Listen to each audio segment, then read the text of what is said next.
Good morning, everyone. My guest today had 11 failed ventures before he turned 25, and he is now the founder of Zally, a startup turning behavior into signals with the help of AI. So please welcome Patrick Smith. Hi, good morning, Shamil. Thank you for having me. Good morning, Patrick. Can we start with you telling us maybe a little bit about where you are today, maybe about the work that you're doing at Zally? Absolutely. So Sally was founded 3 years ago. We are a small team, 20 plus people. We work as an applied AI research lab that are trying to turn behavior into understanding. And we utilize the way people interact with their smart devices. So that can be your mobile phone, your laptop, it could be wearables. We're taking the raw data from all these sources and utilize AI and machine learning to actually train on user behavior to use that to something like authentication, which is our first proof point as an application. And how do you think, like, if we nail the whole behavior kind of thing, if we take all of the data that's around us and kind of make real good use of it, how would that life look like? So, of course, we're trying to make the world a better place. I think one of the missing elements in today's world is that we don't understand the intention behind like a purchase online or adding credentials. So, if we take a step back and looking at authentication, um, from day dot, remember, passwords has been around for thousands of years. Like when you knocked on the door and had a way to do it. Um, but then a password is the more you use a password and the more you expose it to the world, the weaker it becomes. So you end up creating password vaults and you're storing them unsafely. A lot of people is using their keyboard and have like a post-it note behind their keyboard as a way to have a secure password. That's a new one. And yeah, so I think and by the end of the day, when you're adding additional friction like one-time passcode, multi-factor, it just adds to the user journey.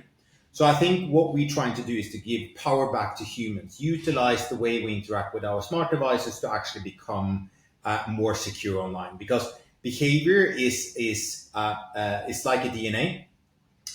So we call it digital body language that we're able to capture. So if you utilize the way you interact, we're able then to identify the individual continuously.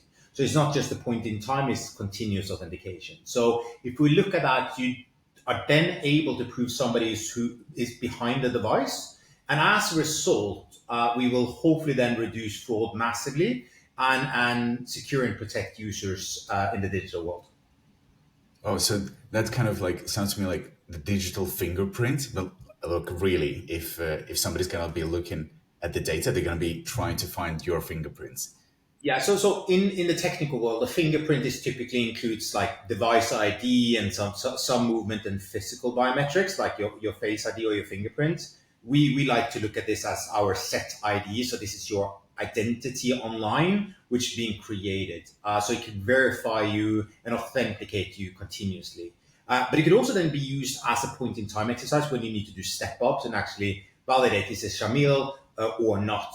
And then, of course, with deep fakes and voice recognition that is being utilized today, it's so important to have to actually know who's behind this device. It's not just likely to be in possession of the right device, and that we're trying to change. So that is just one vertical our technology is able to be applied to, and then, of course, over time we have multiple other things that we're going to do, but first, it is the authentication vertical, which is the backbone of the internet, more or less.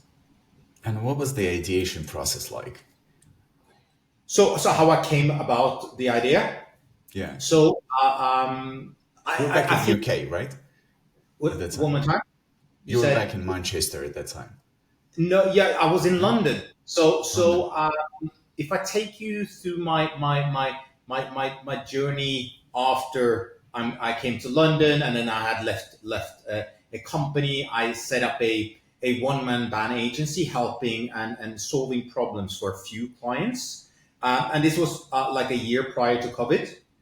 And I could see a lot of my customers struggling with cart abandonment that was caused by like password friction and account creation. They also had a lot of payment issues, but I didn't want to go into a regulated market of payments. There was a lot of competition in fintech, and it still is. So I started to look into behavior as a way to authenticate users. But it was first, sadly, when my mom passed away with cancer and left my dad with dementia, not being able to manage his affairs efficiently, that I thought this is a real use case for our technology if we're able to confirm a user by how they interact. So I set out on a journey, invested some money into a study over 2 years to see are we able to actually distinguish users, and how confident are we to distinguish users. So after 2 years, I had a let us call it an MVP that was able to prove that Shamil is who he say he is continuously, with quite a high level of accuracy, but not strong enough. So I contacted Innovate UK, the UK's Innovation Fund, and they gave us an IP grant. But they also recommended us to move closer to the cybersecurity community in the UK. And a lot of cybersecurity businesses are based up in Manchester, so in north of England. And so 3 years ago, I took my family and we moved up to Manchester. That has been really, really great. We moved into the digital security hub, which is the incubator for GCHQ in Manchester. And then we raised our initial funds from angel investors in our pre-seed round. And then, the story go on from there. And how was that process of raising? Was that the first time of raising funds for you? No, not the first time. So prior to this, of course, you mentioned in the intro that I've done 11 failures. It's good to say that I had some success stories, but not to that amount. I have had prior to the 11 failures, which I think when you think you know it all. So if I take you back to the very beginning when I set up 2 businesses at an age of 10. So one was a full stack development business. The other one was a DJ booking business. And I delivered a website to my dad's friends and family members. I charged them $50 for a website. They paid in advance with the hope of getting a brilliant website. I didn't know anything about building websites, but I'd sold them the dream, so I had to deliver on that dream. So I learned, I would say I learned to code HTML from dummies books and like how to design, because I wanted to become full stack. Well, I didn't know there was a separation that somebody could do the design and somebody could do the coding at that point in time. So I did absolutely everything myself. So I learned Adobe, and I remember the Bible, the Adobe Photoshop, like the Bible. This was the early days of Adobe. No, it's incredible. And I sold those websites, and then of course I've continued to build since then. But it was a DJ business that took really off. So I was picked up professionally when I was 13. My mom drove me around to birthday parties and school discos. When I was like 14, I needed to have a driver that drove me around with a full mobile equipment. So I had a couple of guys named Tommy that drove me around. I actually had 3 drivers. They all were named Tommy, which is like the main criteria. Yeah. So I always knew there was a Tommy coming and picking me up. And they drove me around to like weddings. So I done like 250 weddings in my DJ career and 1,000 DJ jobs. So the thing is that when I was 16, I played at a wedding venue which had 2 venues in one. Met another fellow DJ. We agreed to meet up the next day because I had an idea of connecting wedding couples with wedding venues and entertainment. So I thought, like, instead of us saying no to like 5 DJ jobs because we can only be at one place at one time, so I said, let us try to figure out how we can then say yes to absolutely everything and find DJs and then grow. Long story short, we ended up having 40 full-time DJs after a year. We scaled that to 1,000 DJ jobs within like 12, 15 months. And then we did an exit at an age of 18. So when I had done that exit, I thought I could take over the world overnight. And of course, if you give a guy money in his pocket, they go out and they buy a silly supercar, and then they want to invest in a lot of businesses. So I set up a group of event and media businesses. So when I say I had 11 failures, this was like, I would say there was 3 large groups with companies that was failures. So it sounds like it was individual. It was like a larger groups that went bust overnight. But I think I learned more from that failure than I've done ever since. And because I was a school dropout, I left school at the age of 16. Because my teacher thought that it was better off me just continue working, because I rocked up at school in a full suit and tie, because I had meetings into, like, when the other people had lunch, I ran over to a wedding venue and negotiated a deal and so on. So they just said, like, why are you wasting time on being at school? Like, you will hopefully make it. What was your life like back in like 16, 17? Like growing that to 1,000 DJ like engagement. Like, what was your day like? I think so. I ran around with 2 or 3 mobile phones at any given time. I was most of my day on the phone booking. So actually, when I was at Thursday, Friday, Saturday as a DJ, playing, that was my off time, because I think we closed on a weekday. We closed the phone line at 10 o'clock and we opened at 8 a.m. in the morning. So there was long hours to call and book. So we had 2 channels back then. We had one that you could go to our website and then of course register that you wanted to be contacted. So we had to call them up, or we had to pick up the phone when it called, and that was constant. So I think my friends hated to be around me because they heard my sales pitch Too many times. yeah, no. It's like, if you like back then, if you heard it 5 times, you could say it, and then you could copy paste it, and then like go on and on and on. It was the same spiel every single time, but it was fun. But of course, I spent a lot of time on a mobile phone. I was being brought around to all these venues, connecting with people. It's good to mention, we were also the first company that sent invoices for DJs. So typically you get cash in hand, but we sent invoices. That meant that we opened up a market where the IRS / HMRC could actually book us, because they could actually then receive an invoice, pay it in a proper way. And then of course that opened the doors to the corporate world, and we can do it professionally. So we ended up having clients that booked us for every single event and activity they had throughout the year. Some of the customers were like doing 10 different events based on different departments within the organization. So we had, like, for one company, we had maybe 5 Christmas parties, depending on the departments that's going to have.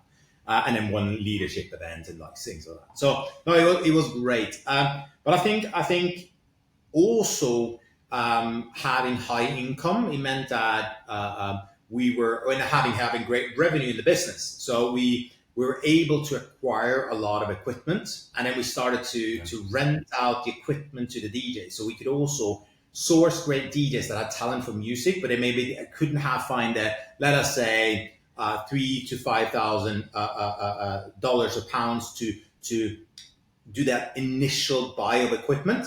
So we just charged them a small fee on top of it, and we utilized that. So I think when I left the company, I think we had 10 full sets, which we can bring out every night. And like every night we had DJs out; those were rented out as well. So we didn't charge the customer. We charged them 1 fee, so like a DJ with equipment, but we charged the DJ for that equipment. And because we sent the invoice, we had control of the whole payment process, which was great. It was fantastic, learning curve. When you say we, who was working for you back then? So when I say we were only 2 guys. So I was doing all the sales. I was doing like a lot of the DJ job. I think like one of the fortunate thing when you run a DJ company like that, you pick and choose whatever you want. Not necessarily what is best paid. I think at the end of it, I found a few places that hosted a lot of great like events or weddings, and you get to know the personnel there. And there was one place specifically that had the best apple juice ever. So they had, I think they worked with a farm that made the best apple juice. And like I needed, like when they were like having an event and that was on the list, I was like, I would go there. So have that apple juice. But so easy way to convince me to coming. But I think also like there became a demand when you have become like a professional DJ and you maybe are top 3 to top 5 in the Nordics in terms of being a DJ. Also, the customers is asking for you, and sometimes they need to pay extra to get you there rather than others. What was your DJ name? No, so I had a lot of silly ones.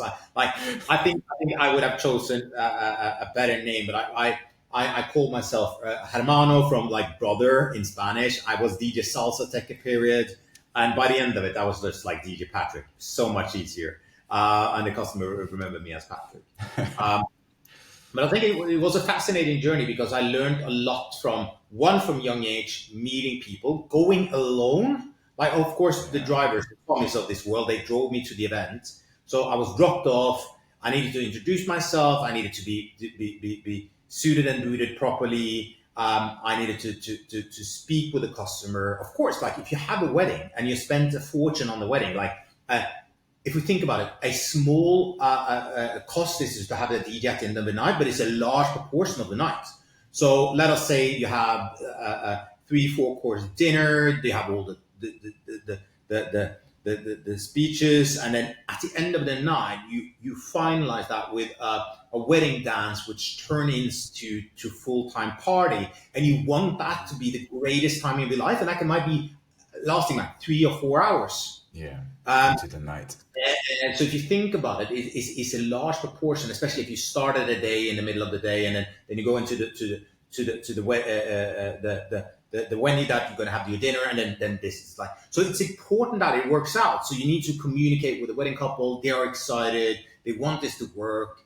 They want it to flow. And then of course you need to be there to entertain. You need to speak with the audience.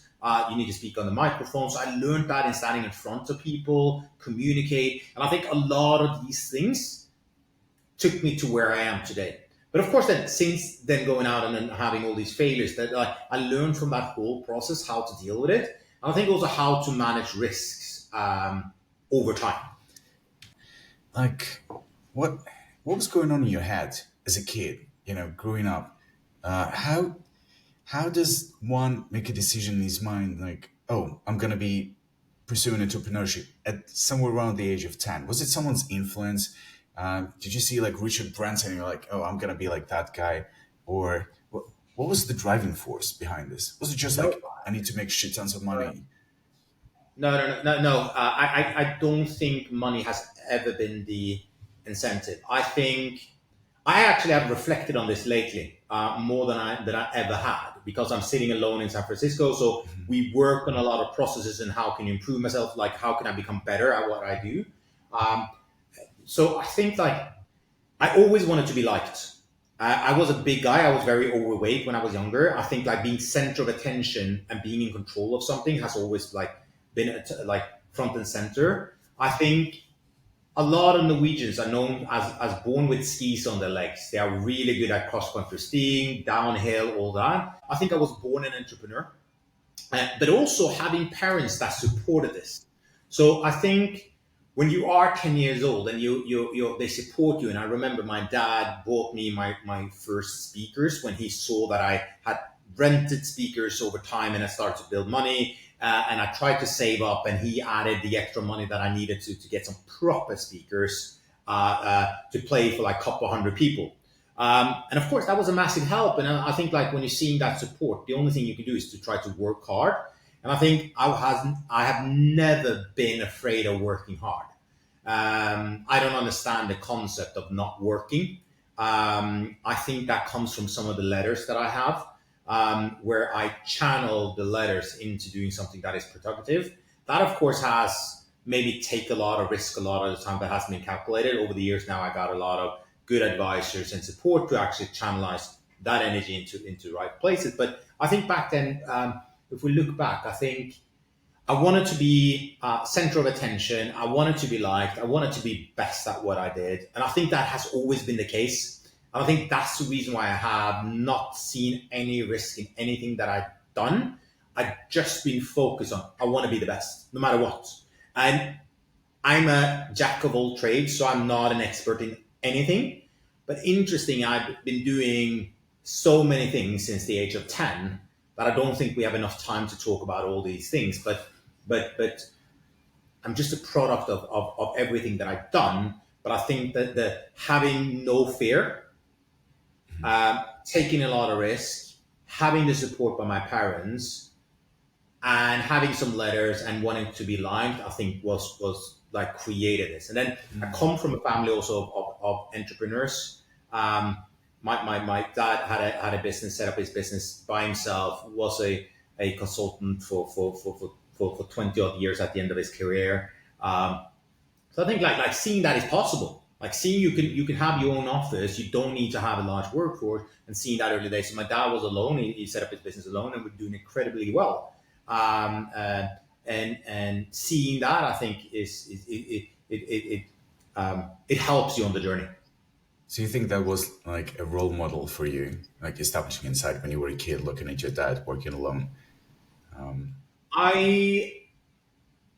I know this is quite cliche to say, but because I always wanted to hit the next goal, and I honestly, and I think I have this today, I always have certain goals, and when I hit them, I was like, oh, so it's not that big of a deal to hit these goals. I want to have bigger and bolder ambitions, which I'm sure we're going to talk about what is the goal for what I'm doing today.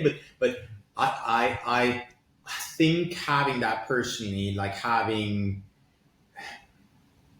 the focus on becoming best at what I do and improving myself was the driving factor rather than an external. I think I fueled my own fire, to put it that way. And I think the reason why I have had challenges to trust a lot of people is that I think sometimes I can do everything myself, which is not the right approach. But I think that comes from always being out on DJ job alone, making sure that you are the one that delivers. You are the one that delivers, and it all ties back to you. And if you are not best at what you do, you're not going to have happy customers or happy people, or all these other things.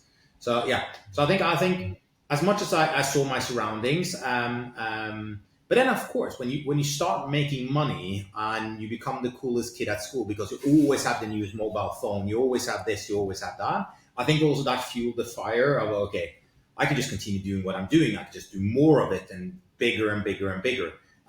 So I think that was what created that early drive. And has that fire stayed with you? Had that like motivation changed or shaped? And the reason why I'm asking is, through a lot of like founder friends that I have, I see a very commonality that they start with wanting to prove themselves, and starts early, either to their father or to their mother, depending on who's more bossy, kind of like whose love do they have to deserve. And that kind of takes them on a journey of like 20, 25 years of like fueling them as a drive. And it does help build, like, it's one of the best kind of fires that I'm seeing from the real world.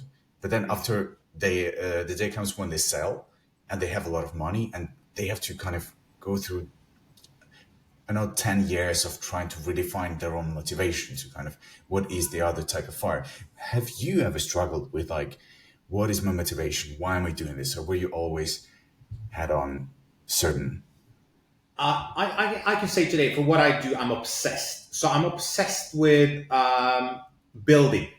And I think it took me, I turned 40 this year. I think it had taken me 40 years to understand that it's okay to not to be the best, not to have PhDs, not to have this, and this.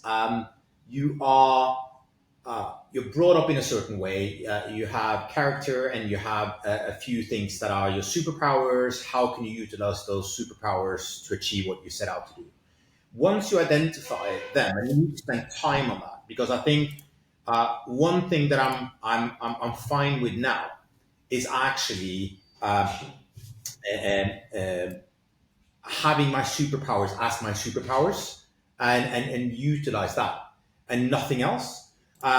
So and as a result of that, I think you become quite more calmer in the process.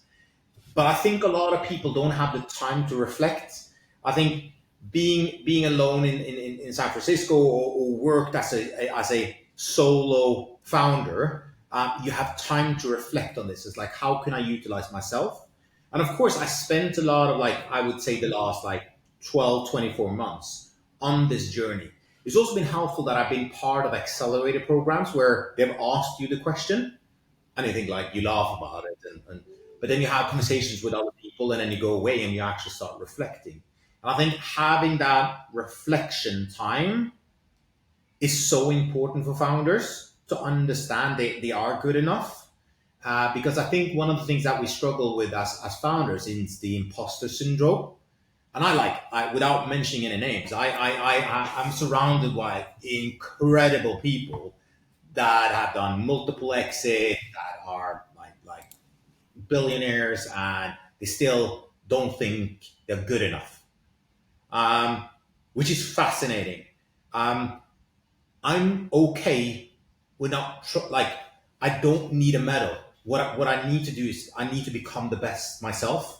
So Ryan Serhant is a real estate agent from New York. He has his show Owning Manhattan that was just released season 2, which I haven't seen yet. So if you have seen it, don't tell me anything about it. I'm a huge fan of it because he's chasing himself in 10 years time.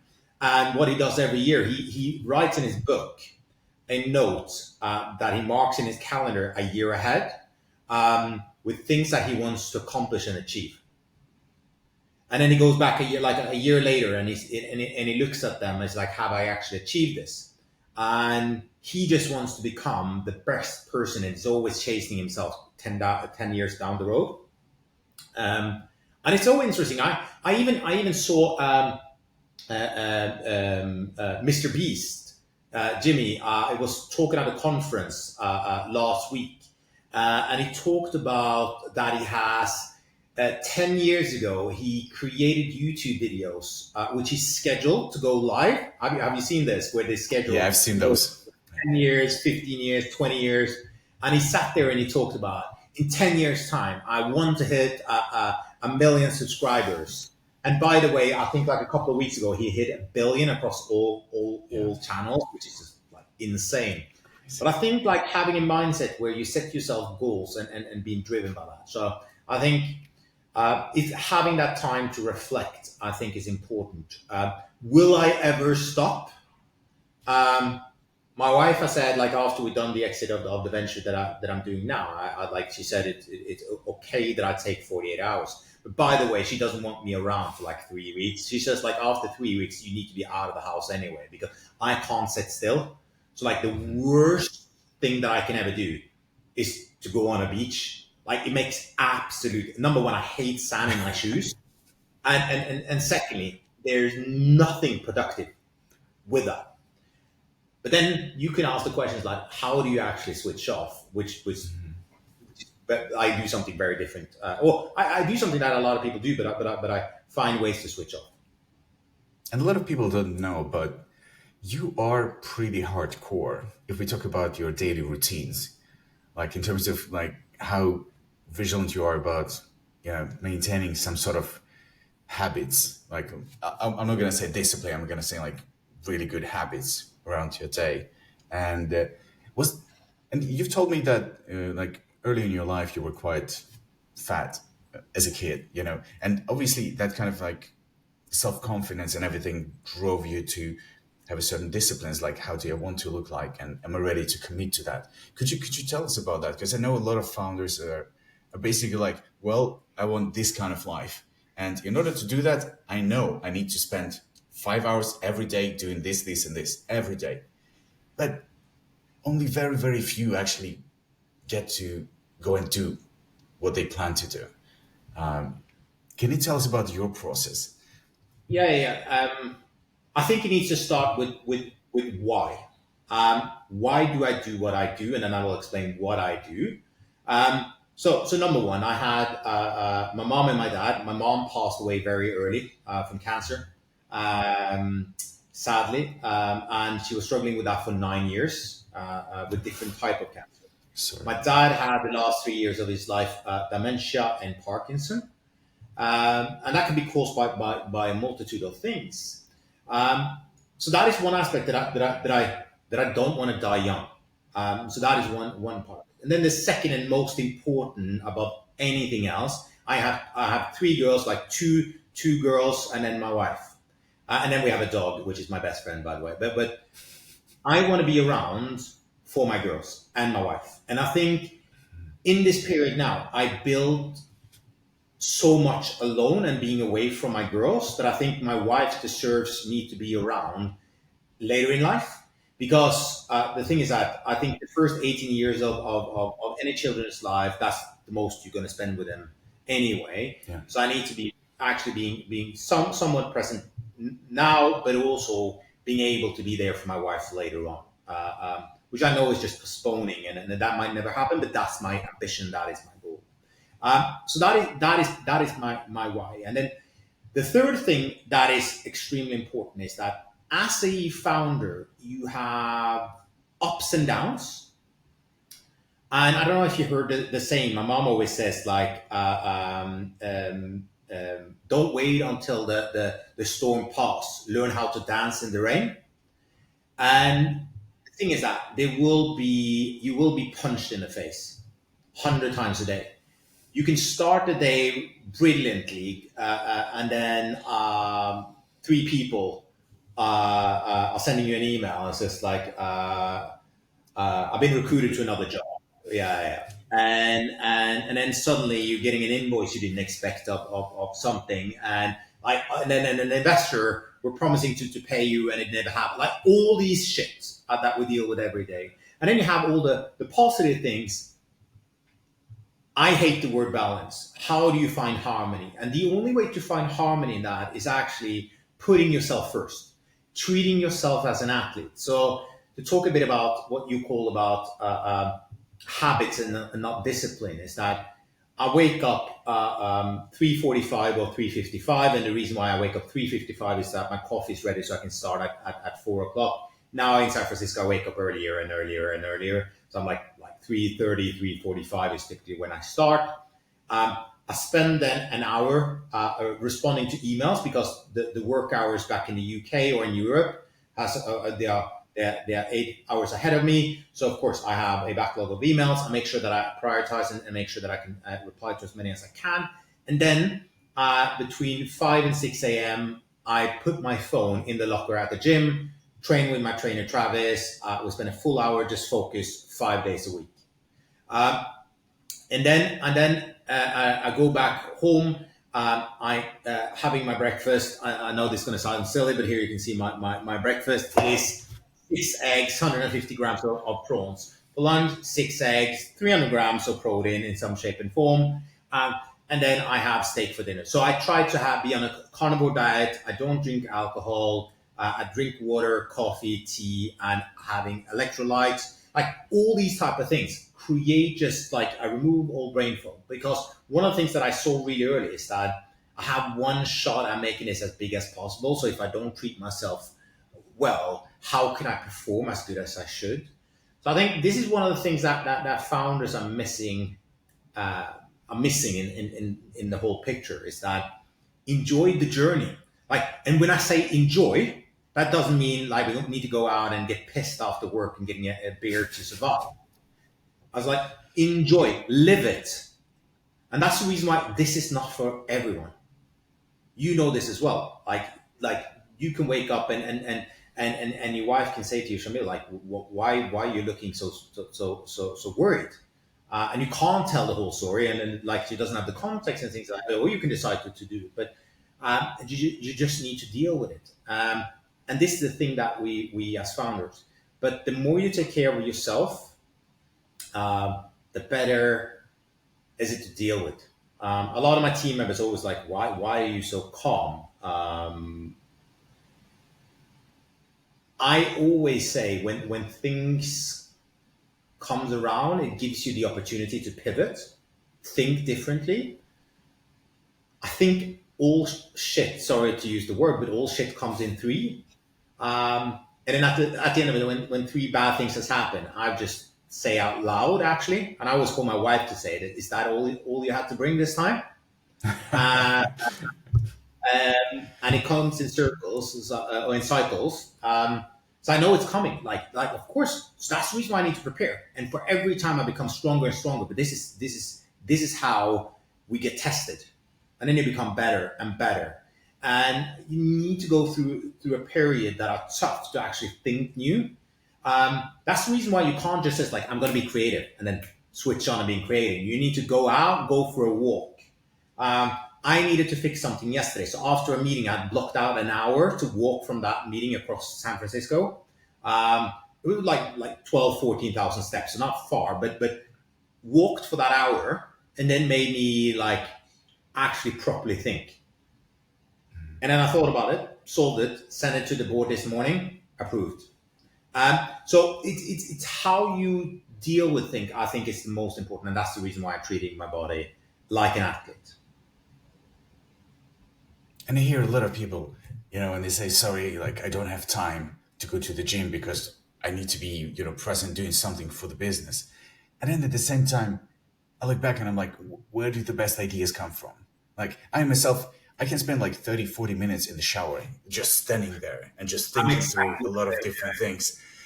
And that's like, and my wife is like, what are you doing? I'm like, I'm working. I'm like, that's the best time to kind of get all my thoughts. And like when there is a lot of noise around and nothing is distracting you.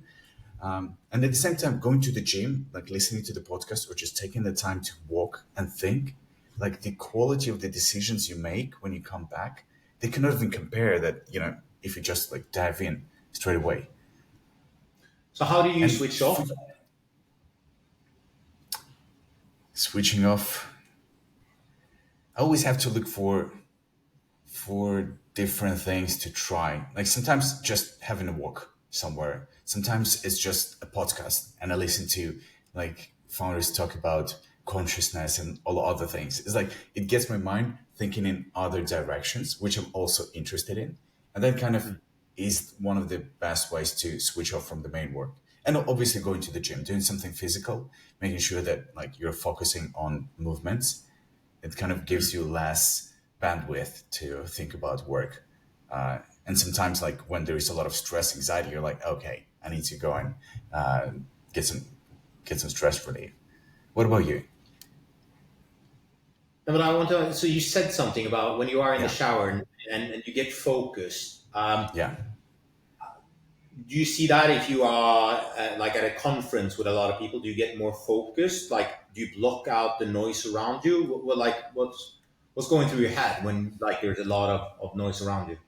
It is a funny thing, like working at cafes. When I was in London in 2012, I used to always have my laptop, go to cafes. Oh, well, I had a bad habit of smoking shisha. It's like a water pipe kind of thing. Mm-hmm. And I would always sit down in very noisy places where a lot of people are talking around me and just sit down and work. And like whenever there's something in the background, it helped me stay inside my head. And those are usually the most productive times for me. It's really hard for me to stay when it's really quiet. I don't know if it's like that for everyone or... No. Like everyone is different, but I think we are very alike there. So the first time I came to New York and was standing on Times Square and I couldn't hear a single noise. And you know how busy it is on Times Square in New York. Like it's crazy. Yeah. I couldn't hear anything. Like it was quiet. So I found my way to get focused. So that's the reason why I try to throw up as many balls, create as much storm around me as possible, controlled, so I'm able to focus. Quite interesting. Lately, I figured out when I'm working, and this, you're going to laugh now. So I have like multiple screens in front of me, but one of the screens in the down corner, I have one or two things. I have either a husband and wife that are traveling the world and cooking at the same time as a DJ, a duo called Flavor Trips, incredible channel, just great music. Or the opposite, I have Gordon Ramsay's Hotel Hell, or what's it called, the restaurant cleanup type of program, where he's screaming and shouting at people. And I just have it on in the background. And people might think I'm crazy, but that noise and that mess, I don't watch it. Like I don't even need to have it on the screen. I just have it in the background. It just makes me so focused. And like for most people, that would be the absolutely opposite. And I think I think I've been through all the episodes now of Gordon Ramsay's Kitchen Nightmares program's name, Kitchen Nightmares, again and again and again. I wish the So office. it's just like different ways of working, but I think you need to find the ways that triggers something in your brain so you can actually focus on the task. I think also the challenge, I think I speak for both of us, is that we're doing too many things at the same time and not Yeah. being able to focus on things. I think you need to find methods. So for me, it has been time boxing, where I actually allocate time in my calendar to do certain things. That has been extremely helpful, where I block out like 45 minutes to do a certain task. And then over time, like you become better and better at like timing how much time a certain task should take. And then the only thing, so in the Manchester office, I have a stopwatch in front of me that I can put like now 45 minutes, there's nothing else. Um, and I think that has been very very helpful because then I know there's nothing else. But also the other thing about it is when I time box things. So let us say I plan things for tomorrow that needs to be done. I don't get stressed about it because I know I have blocked out time. So it will be done. It will be not be done now at the same time I'm doing five other things, but it will be done tomorrow. And then you can tell people by end of tomorrow, you will have it in your inbox. So there's no way that I'm getting stressed about it. And other people know that, okay, Patrick will come back tomorrow as a result on the back of that email. So that's going to be fine. So, and that will also helps the team around me. What I've noticed is, with the time boxing, which is interesting. I've also got that thing which you turn around for a couple of minutes, Yeah, like yeah, 20, yeah. 35 minutes, and then it goes. It's like And I an found egg. it really It's like hard an egg, to, egg, egg yeah. out there. And I found it hard to kind of make it a part of my like disciplined life.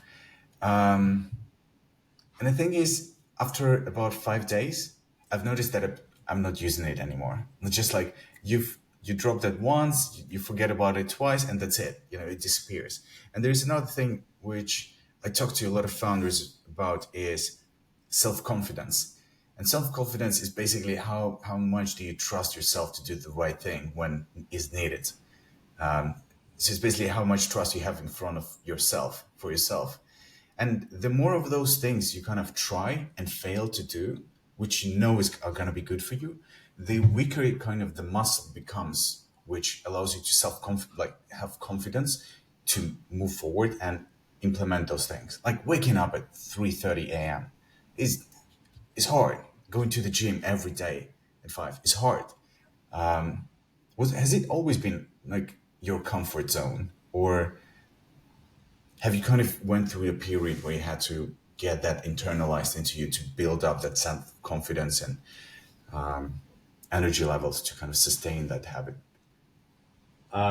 Persistence is the key to absolutely everything. I think like doing something continuously, like every single day.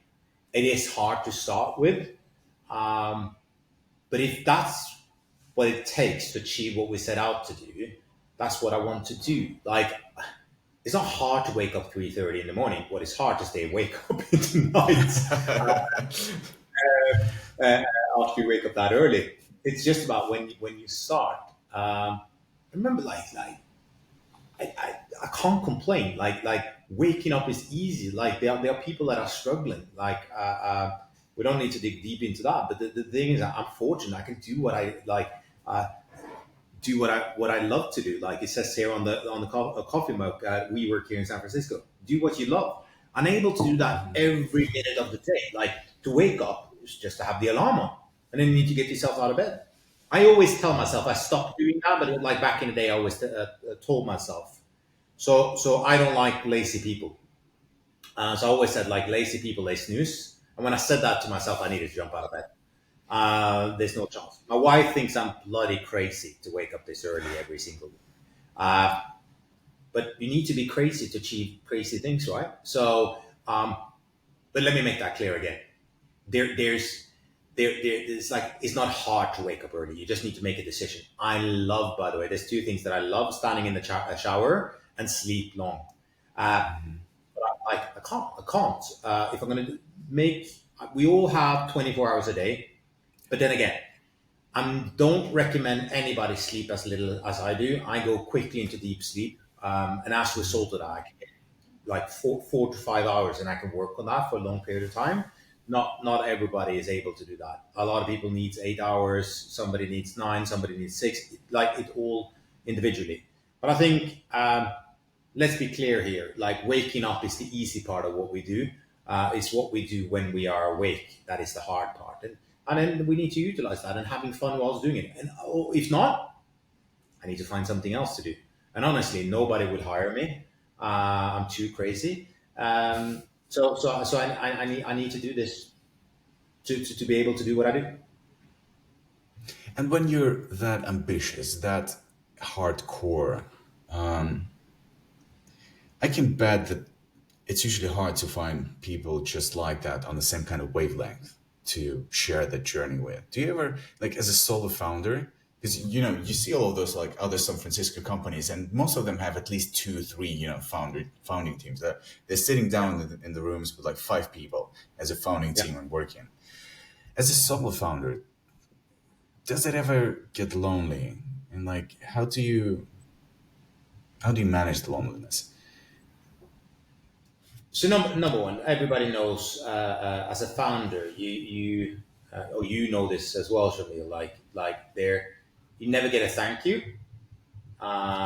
You don't get appreciated for the work that you do. Everything you do behind closed door, nobody sees that. But like as a founder, you have 10, 15 different hats on.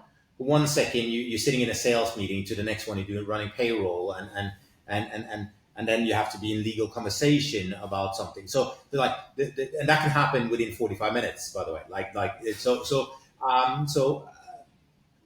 is it lonely? Yes. Everybody says like it's lonely on top, but the thing is that I have been fortunate enough to have a board that really supports me and the journey we are on.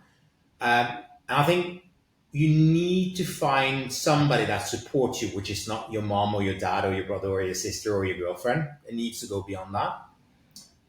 Uh, and then, of course, I have my wife that are brutally honest um, in everything I do, and keep me grounded. I think is important as well. I think like with success, like you need to be grounded. Um, but I think having people around you that you can talk with. The fortunate thing is that like I have, as I said, the board that I can call with any worry. So I can even call my board members, and it's like I just need to go on a rant now because like I have the XYZ. Yeah. My chairman was a founder of a company that grew to 550 people. He built that over 12 years. It was acquired by Accenture, and he's been there and done that. And when you have somebody that are stable, that have done it, they have the experience and knowledge, is so important because a lot of founder meetups, they say on stage is like we as founders, we don't know what we are doing, but we will figure it out. And honestly, like that I know that's true to some extent if you haven't got experience, but you can figure it out before you don't even know what you need to do. And I think like one of the responsibilities for a founder is to make yourself a to-do list and actually execute. But the challenge is for a lot of founders to create that to-do list because they don't know where to start. And I think like then surround you with people that will actually challenge you to become better every single minute of the day. And that is so important. So to answer your question, is it lonely? Yes, it is. But you need to surround yourself with people that is with you on the journey. And who is that and where do I find that? That is something that I can't answer. That's individually. I was fortunate enough to be introduced to my chairman, and my chairman also introduced us to our other board members. But you need to be open as a book. You need to be vulnerable. And it's fair not to be best at absolutely everything. And that is not expected. And I think we put this pressure on ourselves that we need to know absolutely everything. And then remember, like, I sat with my chairman at a steakhouse in San Francisco in April. And then I said, like, do you think I'm able to do this, to be the CEO of building the next unicorn from the UK in San Francisco? And he was like, have you read the book about how to become a unicorn? He said. And I was like, no, I haven't. And I was like picking up my phone to go on Amazon type of thing. It's like, don't worry, it doesn't exist. It doesn't exist. So you need to create it. But that's what we do as founders or CEO. We create our journey. Um, and we need to trust our guts. We just need to do it. Like, and then, like, you can get a lot of advice, but you need to get the advice, filter it yourself, trust your gut, and then do it. And that's the only way everybody else do it. You think everybody that started knew everything about how to run a business and how to operate this on scale? No, absolutely not. They figure it out as we go together. You know, it really helps me with that kind of uncertainty.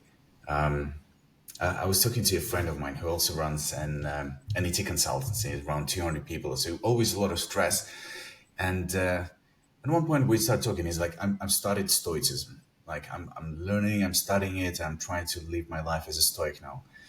And out of all the things, like, okay, I can see that there's a bit of like, there's not much life in that. But the one thing that really stuck to me was there are things in life that you can control, which are your actions, which are what you do, how you structure your day, and what you actually accomplish within the day. And there are things that you cannot control. Like, is the investor going to give you money? You don't have control over that. Is the customer going to buy your product? You can only get them to as much, presentation, understanding their needs and pains and conveying them. That's all on you. But if they're having a shit day and you're the last person they want to see, they might say no, which is out of your control. So only focus on the things that you can control. And life kind of becomes so much calmer. It's like, oh, I can actually control all of these things. And that's the only thing I should focus on. It's the best thing that both of us have said today, because I think it's so important that because we become so disappointed. Like, for instance, if you reach out to an investor and the investor says no, um, no. I celebrate that. I celebrate more the investors that says no, because that means that I'm closer to that yes. Because it's a numbers game, and it's all about being consistent in your outreach and communication. And then also, like, what went wrong? How can I become better? Because everybody that I meet say, like, no, the investor hasn't got any money. He's shit. Like, he doesn't believe in us and blah blah blah. I was like, but did you actually sell the best story? And a lot of the times you need to reflect. And I think what I learned in the process of raising funds, which I've done now multiple rounds, um, is that you need to be able to share the story. And a lot of technical individuals focus on the technicality of what you sell instead of talking about the human. So in a layman's way of explaining it. And I think my challenge, and I think I spent 2 years and 5,000 pitch deck to actually get to a point where I can tell my 9 year old and she can fully understand it, and she can pitch it to other people. And I think that is what we need to accomplish. Like, we need to be focusing on simplifying and become better at ourselves, and dealing with these negative things. And you've also mentioned a thing today that kind of resonated. It's a concept of superpower. And why I'm bringing this up is a good friend of mine who's a very successful founder in Seattle. When talking, he was like, you need to know your superpower in order to know what to devote most of your time for, which is something that you're going to enjoy. And I was like, okay, do this with me. So he kind of took me through an hour of an interview where, he's asked a lot of questions like, what kind of environments do you enjoy working in? And after that, I had to go to all of my friends, my wife, and it's like, describe me in one word. Like, what am I the best at? What do you think? To kind of find that one word. What was your journey into like finding the superpower? And once you found it, how has your life in general changed in like terms of how you think and what you devote your time to? I think like it has taken me a long time because I needed to figure it out myself. But having the time to actually think and not stress about it, and it's important to say that you need to know, and if you don't know, you will not be successful. It takes time to figure it out, and you need to play with it, because it's important to say that we might be sitting here and talking to somebody that is on their first journey, and they are 20 years old, and they set up their first business. Um, so you don't need that to be successful, but it helps to find out what you're good at. Of course, you need to deal with everything else, but it helps if you know what you're very, very good at. And of course, it's beneficial if you are a technical founder and have sales skills and are very good at marketing. Like that helps, because you need to be able to sell a product to be able to make money. But I think it took me many, many years. But of course, I also um, have been given feedback by being in a multitude of investor meetings, and they are brutally honest. Um, and I've been able to test things out. So the thing that I do is that I create stories, and I put post-it notes with story blocks in my head, and then I change order on them in different meetings. And I said, like, okay, how do I actually present myself in the best shape and form? And then you're getting feedback from that, and then you can improve, and then also do this strategically on how you approach things. I think as a result of that, you're learning about yourself. How can I become better? And people is like, you're crazy to do this in front of investor and things like that. I'm not afraid to fail.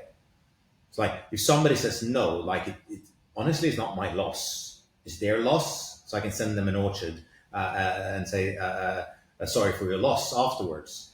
But that just adds fuel to my fire. When somebody says loss, I will, like, not necessarily I will show them, but of course they will regret down the road that they weren't part of this journey.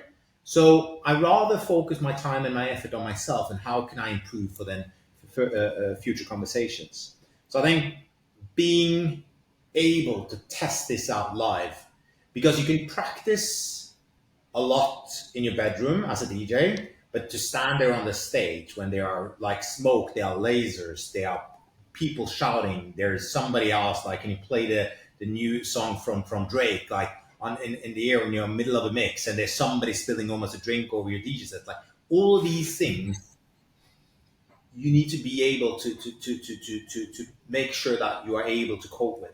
And I think that is the reason. So when you're able to go out there and perform on center stage multiple times, of course you become better and better and better, as long as you reflect. The superpower element that you talk about specifically, how I got to that, is trying to figure out what I'm very, very good at and how can that be utilized in today's business. And then, of course, focus more and more of your effort towards that, but still running the business in the background, and and then getting feedback and actually learning more about that skill. I think is so important for founders. And do you openly talk about your superpower and what it is? Yeah, so it's like I think I have the ability to connect with people. Is one of my superpowers. I'm a great storyteller in certain settings when I want. As my wife always says, when I want. Um, um, but I think the connection element. So remember, when you're running a business, the most important piece is the human to human connection. And when you're able to build that, build people around you, um, I'm not afraid of going up to people at events. I can speak with absolutely anyone, anytime. I look at those as all alike, doesn't matter.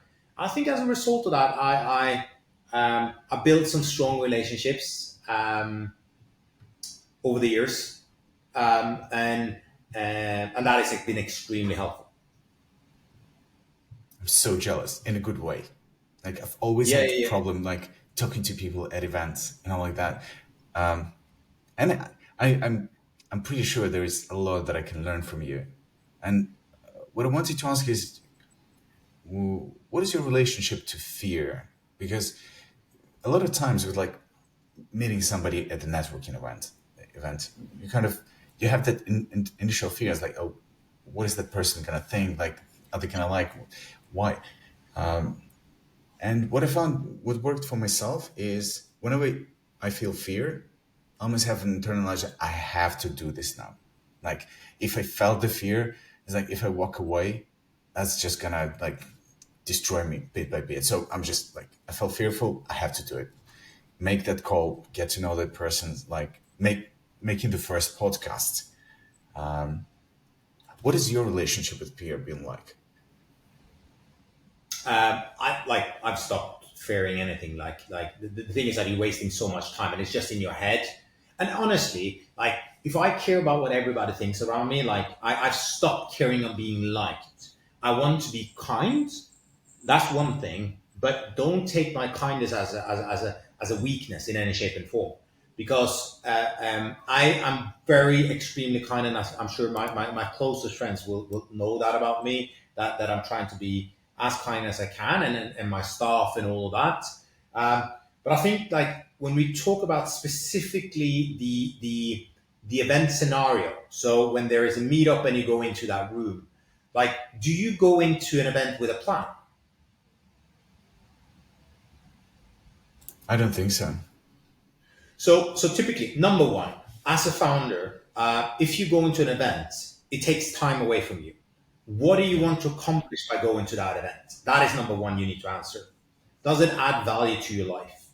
And so number one, that can be like, yeah, I want to have a free meal. Like, okay, you eat a free meal and that you have accomplished that. Fine. But if it's beyond that, if you want to build a connection as a result of it.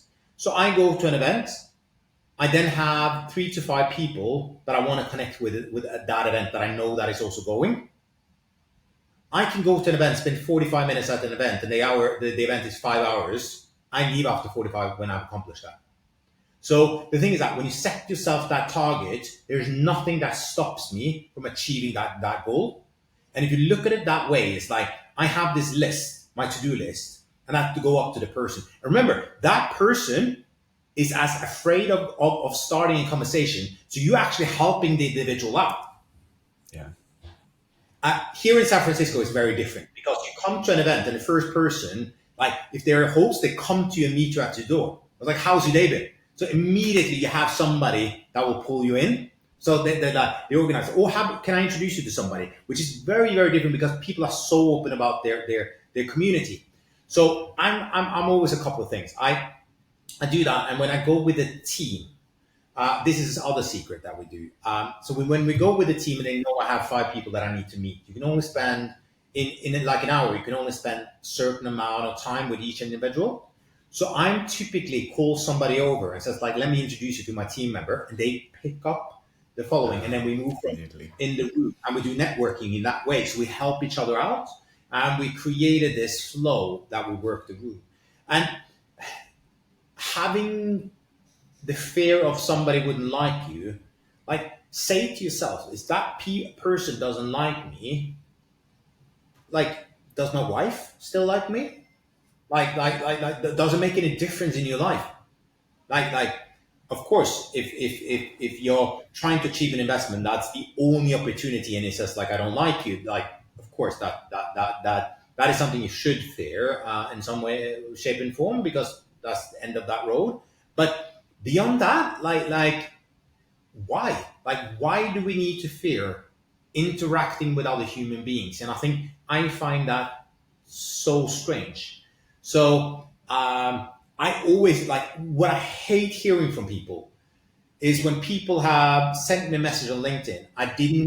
You seem busy talking with people yesterday. I didn't want to approach you, and I was like, the last thing I want to feel like people is like that I'm not approachable. Like, come and talk with me. Please, next time, come and say, like, can I have 2 minutes of your time? And it might be that I said like, I will come and speak with you in 3 minutes, which by the way helps me because then I need to go and speak with that other person. Yeah. But the thing is that like, I hate when that happens. So I want to be that person that opens the door and connect with people.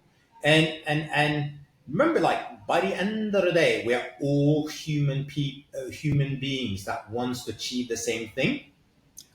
and we can help each other out, and you can ask silly questions, and don't start the conversation. So what do? Stop doing that. Learn what brought you to this event. What do you find interesting? Where are you based? How many years have you been in the city? Is there anybody in the room that I shouldn't speak with? Like, do things like that. What do you mean by that? Is it you? And then you laugh, and then the ice is broken. Like, you just need to learn how to connect with people, and that opens so many interesting. And the most important thing, when you have started a conversation and you felt that that was extremely uncomfortable, that I'm stopping at one tonight, you're asking for the following: I need all the help in the world. Who do you think I should speak with in the room? And can you make the introduction? Because a warm introduction goes further than anything else. And then 99% of the time, they will say, yeah, you see the guy or the lady over there, like, she's the head of X. I can introduce you if you want to. I would love that. And you come over and it's like, and then you talk, and then you're up to two. And then you can ask the same persons, like, is there anyone? And then you're leveling up. You understand? So always end any conversations, but I would love to add value. Is there anything that I can do for you? But most importantly, I need all the help in the world. Can you help me with X? But I think the last thing that I want to say is that don't expect to get help unless you add value to other people. And that's what they understood here in San Francisco. So quite interesting. I sat next to an individual on Friday, super successful guy, runs a $55 million dollar a year company, have 120 employees. Like, him as an individual, super great guy, but like the businesses, it like we have nothing we can do together. But then after the meeting, he sends me a LinkedIn and says, like, I enjoyed our conversation today. I know for sure now that we will have to do a follow-up episode as well, because we're just getting into the life and hacks of actually like it's not the skills, it's not the hard skills. It's an ability to navigate the social kind of world out there. And I want to thank you so much for being vulnerable, for being honest, and for sharing with the world. So I want to thank you for the first part of this two-part episode, and I want to invite you for a follow-up episode number 2, where we can dive into your current journey with Zali, your ambitions, and the plans that you are planning to bring into the world. Of course, if that is something that you'll be able to give your time to with us.